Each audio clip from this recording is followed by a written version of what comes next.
जो उत्तर प्रदेश से है। बिहार के बाद उत्तर प्रदेश का रुख करते हैं, जहां एक कलीम नाम का शख्स गिरफ्तार किया गया, जो पाकिस्तान का रहने वाला है। देश से गद्दारी करने वाला कलीम एसटीएफ के सामने अपने आईएसआई कनेक्शन की बात कबूल कर चुका है। ये उसकी तस्वीर है। ये कलीम, हो सकता है कि आपके बगल में भी कोई कलीम रह रहा हो, इसलिए कोई भी अनजान शख्स आपके बगल में रहने के लिए आता है तो उसके बारे में गहराई से जांच पड़ताल जरूर कीजिएगा। इसने कई गोपनीय बातें पाकिस्तान को भेजी हैं। अब आपको ISI agent Kaleem Pakistani connection के सबूत दिखाते हैं, जो इंडिया डेली लाइव के पास मौजूद हैं। ये वो चैट हैं जो अब सोशल मीडिया पर वायरल हो रहे हैं, जिसमें आईएसआई एजेंट अपने हैंडलर से बात कर रहा है। पाकिस्तान में बैठे हैंडलर से आईएसआई एजेंट कलीम की चैट को विस्तार से आपके सामने रखेंगे। कब से ये आतंकियों से बात कर रहा था, क्या क्या बातें कर रहा था, आईएसआई एजेंट कलीम ने कौन कौन से गोपनीय दस्तावेज भेजे, सब कुछ बताएंगे। लेकिन उससे पहले जान लीजिए कि ये एसटीएफ के हथे चढ़ा कैसे। आईएसआई एजेंट कलीम 12 अगस्त को अपनी मां आमना और पिता नफीस के साथ पाकिस्तान जेल से रिहा होकर शामली लौटा था। तो वहां पर 23 जुलाई 2022 के बाद से ये बंद थे। शामली लौटने के बाद इसकी सस्पिशियस एक्टिविटीज को निगरानी में रखा गया और एक मुखबिर ने पुलिस को इसकी जानकारी दी। उसी के बाद एसटीएफ की मेरठ टीम ने शामली पहुंचकर इसे हिरासत में लिया। पूछताछ शुरू हुई तो खुद का आईएसआई से कनेक्शन की बात इसने कबूल कर ली।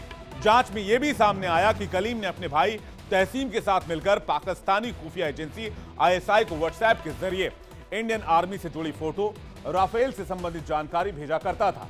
इनकी ज्यादातर बात पाकिस्तान में बैठे आईएसआई हैंडलर दिलशाद उर्फ मिर्जा उर्फ शेख खालिद हाफिज से होती थी। कलीम के पास से 2 मोबाइल फोन और उर्दू में लिखे हुए कुछ सस्पिशियस जो मैसेज हैं वो बरामद हुए हैं। मोबाइल से 5 व्हाट्सएप ग्रुप की चैट मिली है। कई चैट डिलीट की गई है, जिसे रिकवर कर लिया जाएगा और उससे भी कई राज खुलने की खबर सामने आ रही है।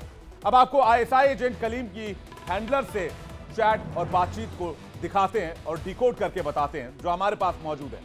कलीम की आईएसआई हैंडलर दिलशाद से व्हाट्सएप चैट 26 फरवरी 2023 के पहले से ही हो रही थी, जो चैट से साफ साफ समझ आ रहा है। इसके अलावा इनकी चैट के पैटर्न से यह भी पता चल रहा है कि बात करने के बाद चैट को डिलीट कर दिया करते थे। न सिर्फ इनकी चैट हो रही थी, बल्कि व्हाट्सएप कॉल पर भी रेगुलर इनकी बातचीत होती थी।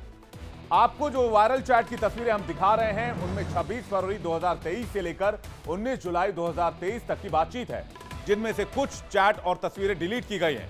लेकिन चैट किस किस दिन हुई वो साफ साफ देखे जा सकते हैं। 26 फरवरी, 3 मार्च, 6 मार्च, 10 मार्च, 14 मार्च, 18 जून, 3 जुलाई, 10 जुलाई, 11 जुलाई, 19 जुलाई, इन तमाम तारीखों पर बातचीत हुई, इंफॉर्मेशन शेयर किए गए। 6 अगस्त 2023 की रात करीब 11:30 बजे की एक और चैट वायरल हो रही है, जिसे लेकर दावा किया जा रहा है कि वो आईएसआई हैंडलर और आईएसआई एजेंट कलीम के बीच की बातचीत है। उसमें क्या है वो भी आपको दिखाते हैं। 6 अगस्त 2023 की चैट। कश्मीर जा रहा हूं, हैंडलर लिख रहा है, बात नहीं हो सकती है, कल बात कर लेना। आईएसआई एजेंट लिखता है, भाई जी बात कर लो, बहुत दिक्कत में हूं।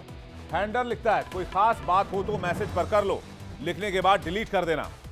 आईएसआई एजेंट लिखता है, हमारे यहां पुलिस आई थी। हैंडलर कहता है, किस लिए? आईएसआई एजेंट कहता है, खालू को लड़के को ले गई है पूछताछ के लिए। आईएसआई हैंडलर लिखता है, किस लिए लेकर गई है? आईएसआई एजेंट लिखता है, भाई जी बात कर लो एक बार। हैंडलर कहता है, साथ में कई लोग बैठे हुए हैं। फिर आईएसआई एजेंट कहता है, फिर कब होगी राब्ता यानी बातचीत? हैंडलर कहता है, कल इंशाल्लाह। उसके बाद यह बातचीत खत्म हो जाती है। पाकिस्तानी एजेंट कलीम की गिरफ्तारी के बाद शामली के एसपी अभिषेक कुमार ने क्या कहा है वो आपको सुनवाते हैं। देखिए, ये मुजफ्फरगढ़ डिस्ट्रिक्ट पाकिस्तान में इसकी रिश्तेदारी है, जहाँ पर इसने विज़िट किया था और ये इसका तीसरा विज़िट था पाकिस्तान में। जो एजेंसीज़ के थ्रू पता चला था कि ये वहाँ पर जो है षड्यंत्रकारी संगठनों के संपर्क में था और इसके भाई के पास से, जैसा कि बताया गया, कि जो मोबाइल फ़ोन मिला है उसमें जो है इस प्रकार के चैट्स हैं जो इंडियन नंबर्स हैं, इसी के मोबाइल से एक्टिवेट हुए हैं, बट वर्तमान में पाकिस्तान के IP एड्रेस पर एक्टिव हैं। अब आज की एक और खबर।